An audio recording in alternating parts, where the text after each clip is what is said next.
Hey everyone, how you doing? What's up? My name is Chana. Welcome to my channel. I hope you subscribe, and welcome to a series I'm doing called Wonderwomen of Tanach, where I just go through different really super awesome women that are in the Tanach and their stories and some lessons we can learn from them.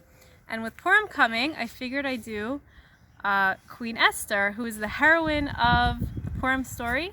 So, brief summary of the story of Purim, and I would first encourage you to read the text inside in the book of Esther. It's a really it's a pretty dark story. It's a very chilling story if you read the Midrash and the Talmud and different commentaries about the story. But even just the text itself is pretty chilling. There's a lot of details to it.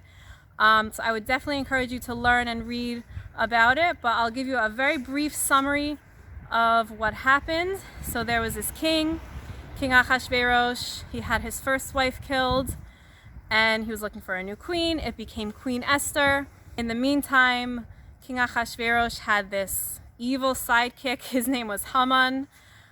He was extremely evil. He wanted to exterminate the Jews. And just to make a long story short is that in the end what happened was his plan did not work out. Thank God. Queen Esther saved the day. She was the one that stopped it. And instead of all the Jews being killed, Haman was killed and his 10 sons also were killed. The whole heroine of the story, the one that saved the day, is Queen Esther. And so to this day we celebrate Purim. We celebrate by having a festive meal. We give gifts of food. We give tzedakah. And we hear the whole story of the Megillah twice throughout Purim. Because Haman was so wicked, we make sure to say boo every time we hear the word Haman.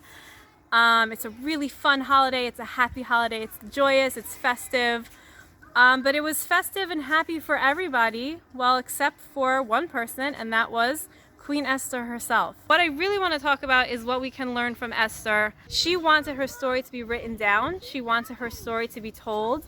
She wanted it to be part of the Tanakh. There was a whole process in place that had to have that happen, but it was through her, it was her initiation, and it was added to the Tanakh, to our writings. And to this day, we talk about Esther and we celebrate her and her life and the sacrifices that she made to save the Jewish people. And we have a whole holiday that's celebrated every single year with her as the heroine. So here are some powerful lessons that I took from the story about Queen Esther. Number one is that she wanted her story to be written down, right? And what I want to tell you is that we all have a story. We all have a story to tell.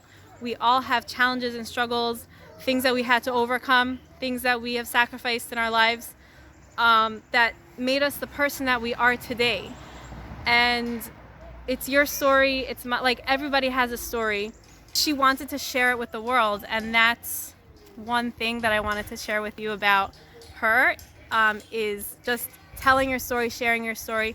You don't know how much you can help other people and what challenges other people are going through, and how your story could help someone else who's going through a similar struggle or the same struggle, or not even similar or the same or relating, but maybe it just inspires someone else. And that is so powerful. The second lesson I wanted to share with you about Queen Esther is that in the whole book of Esther, in the Megillah, Hashem's name is not written, not once. The whole Tanakh, right? 5 books, right? Everything there, Hashem's name is everywhere except the Megillah, except the book of Esther. You're not going to find Hashem's name. And I think that's also a very powerful lesson when we look at our stories and our challenges and our struggles and things we've gone through, because it's when we're in the midst of it, sometimes it's so hard to see Hashem's hand, so hard to see that Hashem is guiding us, kind of like after the fact, after the challenge has kind of settled down and we can take a step back and look back, is when we can see how everything made us who we are today. I just want to tell you that you should know that no matter what you're going through, whatever challenges that you have or have had, Hashem was with you, Hashem is with you, and to just see the hand of Hashem in everything, guiding you every step of the way to make you the person that you are today, right now. Every person is unique. Every person has something unique about them, and everyone has their own story to tell. And that is what I feel like are the two lessons that I took from the book of Esther this year. And that is what I wanted to share with you for this video. Have a happy Purim, many blessings to you and your family, lots of nachas, lots of blessings, and I'll see you in the next video. Bye-bye.